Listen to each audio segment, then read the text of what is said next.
ঘরোয়া আইন শৃঙ্খলা মজবুত করা, সীমান্তে ফেন্সিংয়ের জন্য জমি দেওয়া থেকে শুরু করে অবৈধ নির্মাণ ভাঙতে বুলডোজার ওষুধ প্রয়োগ।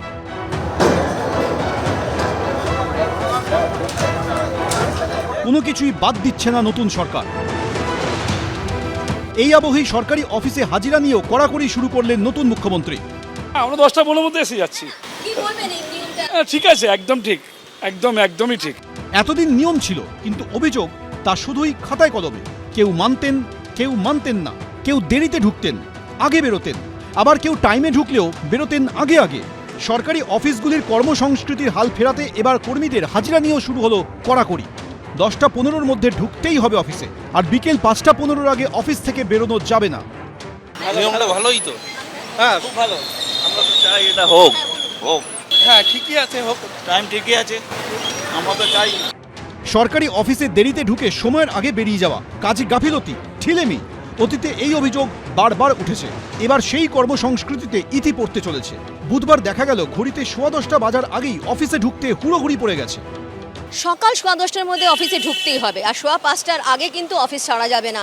এই নতুন নিয়ম আগেও ছিল, কিন্তু সেই নিয়ম কিন্তু পালন করা হতো না মাঝে মধ্যেই। কিন্তু এখন দেখা যাচ্ছে যে 10:15 বাজার আগেই কিন্তু অনেকে ভেতরে প্রবেশ করছেন। প্রত্যেকেই এই নিয়মকে স্বাগত জানাচ্ছেন, বলছেন যে আগেও ছিল, কিন্তু অনেক সময় কিন্তু সেই নিয়ম পালন করা হতো না।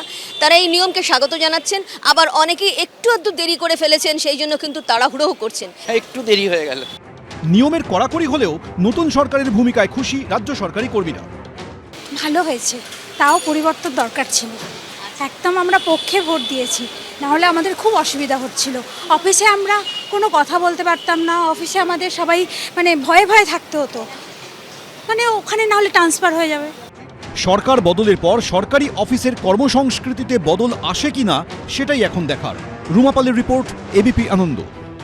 অন্য রাজ্যে পাঠানোর ক্ষেত্রে বিশেষ করে আলু চাষি, আলু ব্যবসায়ীদের যে যন্ত্রণা আগে সরকার দিয়েছেন, আমরা সেটা আজ থেকে বন্ধ করলাম।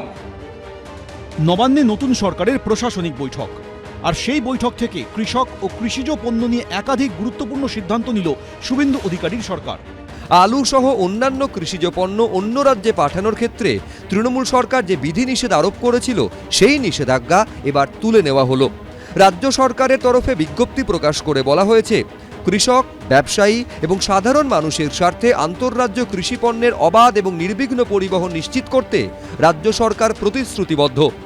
কোন ইন্টারস্টেট বর্ডারে ল এনফোর্সিং অথরিটি কোন ফার্মার্স এবং কৃষিজ ফসল বা প্রাণী সম্পদ উৎপাদনকারীদেরকে কেউ হয়রানি করতে পারবে না। পুলিশ হতে পারে, এনফোর্সমেন্ট ব্রাঞ্চ হতে পারে এবং অন্যান্য ল এনফোর্সিং অথরিটি হতে পারে। গত কয়েক বছর ধরে আগের সরকার আলু চাষিদের উপরে অত্যাচার করেছেন। আলু চাষি, আলু ব্যবসায়ীদের যে যন্ত্রণা আগের সরকার দিয়েছেন, আমরা সেটা আজ থেকে বন্ধ করলাম। রাজ্য সরকারের এই সিদ্ধান্তে খুশি কৃষকরা। এতে তো আমরা অনেকটাই স্বস্তিতে আছি। তার কারণ হচ্ছে, আগে তো আমরা যে আলুগুলো আমাদের উৎপাদন হতো সেগুলো আমাদের রাজ্যেই রাখতে হতো, কিন্তু তাতে আমরা ঠিক দাম পেতাম না। এখন এই যে বাইরের রাজ্যে আলু যাবে, এটা হচ্ছে আমাদের মধ্যে খুবই আনন্দ খবর একটা। আগের থেকে এখন আমরা অনেক বেশি লাভবান হব।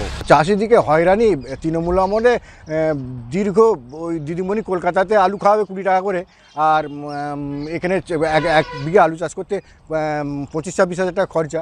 সেই পয়সাটা কোথা থেকে উঠবে, কোথা থেকে?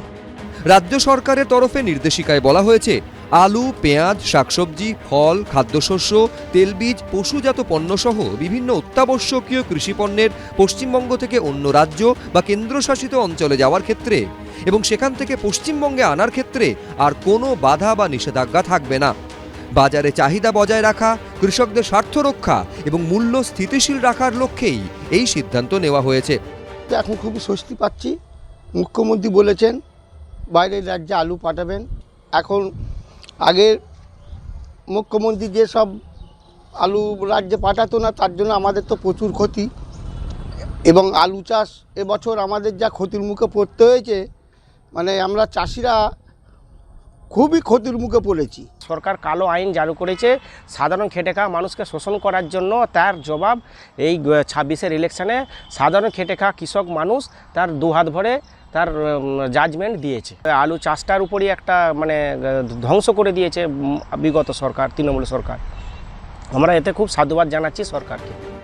রাজ্যের সীমানা এলাকায় কর্মরত আধিকারিক এবং সংশ্লিষ্ট সংস্থাগুলিকে রাজ্য সরকারের এই নির্দেশিকা কঠোরভাবে কার্যকর করার নির্দেশ দেওয়া হয়েছে। রুমা পাল, বাপন সাঁতরা, এবিপি আনন্দ। এবিপি আনন্দ, এগিয়ে থাকে, এগিয়ে রাখে।